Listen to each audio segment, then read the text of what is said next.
Banyak pihak mencampur-adukkan istilah Yahudi, Zionisme dan Israel dan menjadikan mereka sebagai musuh bersama. Ada baiknya kita memahami terlebih dahulu apa perbedaan Yahudi, Zionisme dan Israel. Kami akan merangkum perbedaan istilah ketiganya. 1. Yahudi. Jauh sebelum Islam diwahyukan kepada Nabi Muhammad, agama Yahudi sudah eksis bahkan mendahului agama Nasrani.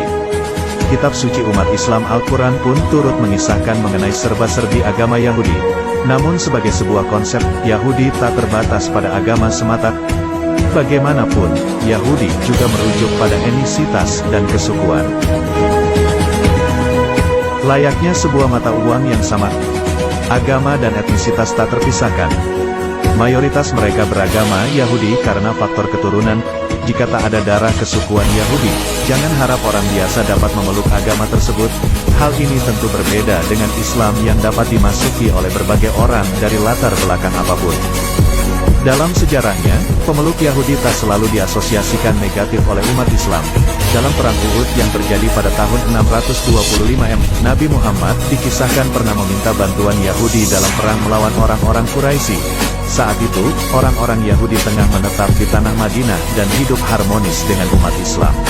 Dilaporkan Time of Israel, kala itu Nabi Muhammad mendapat bantuan dari seorang rabi Yahudi bernama Muharik yang berasal dari suku Talabah. Sebagai seorang yang berpengaruh di suku itu, Muharik meminta para pemeluk Yahudi untuk membantu Nabi Muhammad.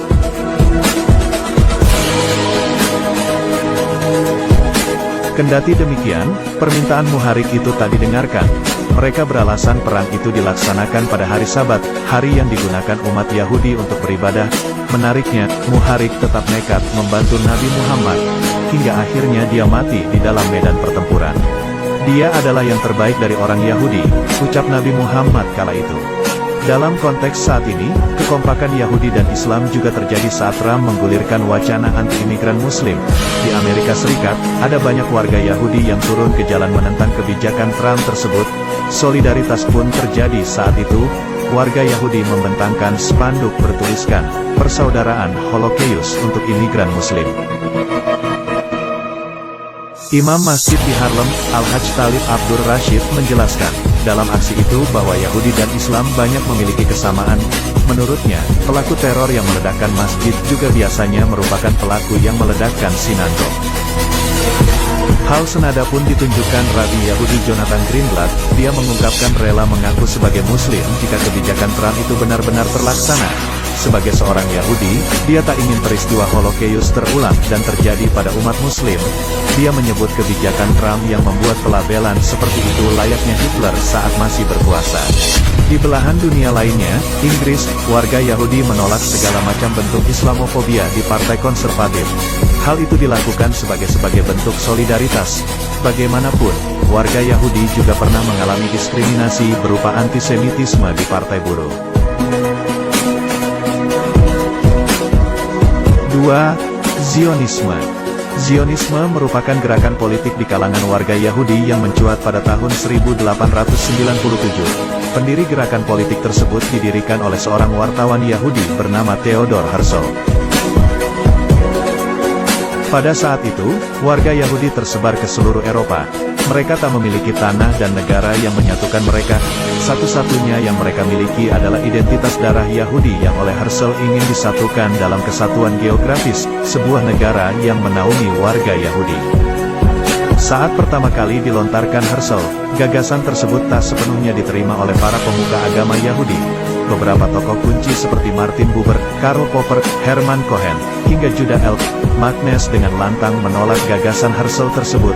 Alasannya, gagasan tersebut akan sia-sia, tak sesuai dengan visi Yahudi yang justru harus menyebar ke seluruh dunia. Meski mendapat penolakan, gerakan Zionis itu sendiri pada akhirnya berhasil membangun negara Israel pada tanggal 14 Mei tahun 1948. Persoalannya, tanah yang mereka ambil untuk dijadikan negara adalah tanah milik bangsa Palestina. Perang besar pun sempat tak terhindarkan. Oleh sebab itu, muncul kemudian sebuah narasi yang lazim dikenal, bahwa pemeluk Yahudi belum tentu pendukung Zionisme. Tak semua orang Yahudi mendukung agresi pembentukan negara Israel. 3. Israel. Saat ini Israel memiliki penduduk sebesar 7,5 juta jiwa. Israel merupakan satu-satunya negara yang mayoritasnya adalah agama Yahudi. Menariknya, ada beberapa agama yang dianut selain Yahudi di sana. Berdasarkan survei penduduk pada 2011, terlihat bahwa populasi Yahudi di sana sebesar 75,4%, 16,9% Islam, 2,1% Kristen, 1,7% Druze, serta 4% lainnya berupa pemeluk agama Hindu, Buddha, Neopagan, serta lainnya. Sejak berdiri sebagai sebuah negara, Indonesia tak pernah memiliki hubungan diplomatik apapun dengan Israel. Sebab, Indonesia selalu beranggapan bahwa kebijakan yang diambil Israel tak sesuai dengan UUD 1945 tentang penjajahan. Kendati demikian, negara berpenduduk Muslim seperti Arab Saudi justru memiliki hubungan yang cukup dekat dengan Israel. Bagi Arab Saudi, bekerja